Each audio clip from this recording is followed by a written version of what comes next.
దిత్వా తుఫాన్ ఎఫెక్ట్తో నెల్లూరు జిల్లా వ్యాప్తంగా పంటలు తీవ్రంగా దెబ్బతిన్నాయి. 3000 హెక్టార్ల పంట నష్టం జరిగిందని అధికారులు అంచనా వేస్తున్నారు. ఈ నేపథ్యంలో నష్టపోయిన రైతులు ఆందోళన వ్యక్తం చేస్తున్నారు. గిట్టుబాటు ధర లేక ఇబ్బంది పడుతుంటే వరుస తుఫాన్లతో మరింత నష్టపోయామని ఆవేదన వ్యక్తం చేస్తున్నారు. ప్రభుత్వమే తమను ఆదుకోవాలని విజ్ఞప్తి చేస్తున్నారు. మరింత సమాచారం మా ప్రతినిధి సురేంద్ర అందిస్తారు.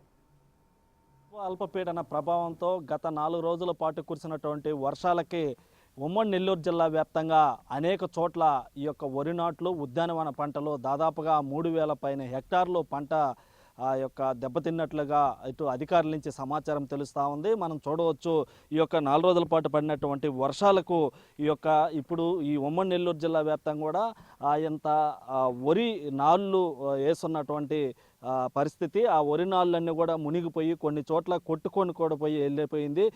పూర్తిగా ఆ యొక్క పాచిపెట్టి వరి నాళ్ళన్నీ కూడా దెబ్బతిని చాలా చోట్ల ఇదే విధంగా మనం చూస్తున్నటువంటి కైలు నిండా వరదపు నీరు భారీగా చేరి పైన కురిసినటువంటి వర్షాలకు వచ్చిన నీళ్ళు అయితేనేమి, కురిసినటువంటి వర్షపు నీళ్ళు అయితేనేమి, ఇవన్నీ కూడా ఇటు రైతులను కూడా దెబ్బతీసిందని చెప్పవచ్చు. ఇటు ప్రధానంగా మొత్తం చాలామంది కూడా వరి నాళ్ళు వేస్తున్నటువంటి క్రమంలో ఆ వరి నాటినటువంటి వరి మనకు కనిపిస్తుంది, ఏవైతే పైన కనిపిస్తున్నవి ఏవైతే ఉన్నాయో అవి అంతా కూడా వరి కొసలు కిందంతా కూడా మునిగిపోయి చాలా చోట్ల ఆ వరి కూడా ఆ పారినటువంటి వరద నీళ్లు పారినటువంటి నేపథ్యంలో ఆ నీళ్ళల్లో కూడా వరి నారంతా కూడా కొట్టుకొని పోయింది.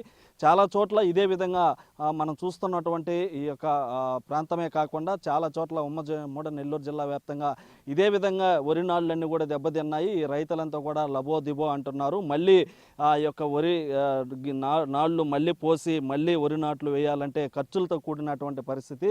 ఈ ప్రభుత్వం ఆదుకోవాలా అని చెప్పి కూడా వారు కోరుతా ఉన్నారు చాలా చోట్ల. అయితే దాంతోపాటుగా ఇటు అరటి, మొక్కజొన్న, మిరప అటు ఉద్యానవన పంటలు కూడా చాలా వరకు కూడా దెబ్బతినడం జరిగింది. అయితే ఈ నేపథ్యంలోనే ఇప్పటికే అధికారులు ఈ యొక్క దిత్వా అల్పపీడన ప్రభావంతో ఏర్పడినటువంటి నష్టానికి సంబంధించి వరికి కావచ్చు, అదేవిధంగా ఉద్యానవన పంటలకు కావాల్సినటువంటి నష్టం ఎంత మేర జరిగిందన్నటువంటి దానిపైన కూడా ఇప్పటికే అధికారులు ఆ యొక్క అంచనా అయితే వేస్తూ ఉన్నారు. ఆ అంచనా ప్రకారం దాన్ని బట్టి ప్రభుత్వానికి కూడా ఒక నివేదికగా పంపనున్నారని చెప్పి కూడా ఇటు అధికారులు చెప్తున్నారు. ఏది ఏమైనప్పటికీ ఇటు అన్ని రకాలుగా ఈ యొక్క దిత్వా తుఫాను ప్రభావం కావచ్చు, అల్పపీడన ప్రభావంతో ఇటు ఉమ్మడి నెల్లూరు జిల్లా వ్యాప్తంగా ఇటు చిన్న రైతుల నుంచి పెద్ద రైతుల వరకు అందరూ కూడా ఈ యొక్క వ్యవసాయ కూలీలు చేసుకునేవారు కావచ్చు, వారు పని లేక ఈ కురిసినటువంటి వర్షాలకి రోజు కూలికి వెళ్ళేటువంటి వారికి పని లేకపోవడం, మరోవైపు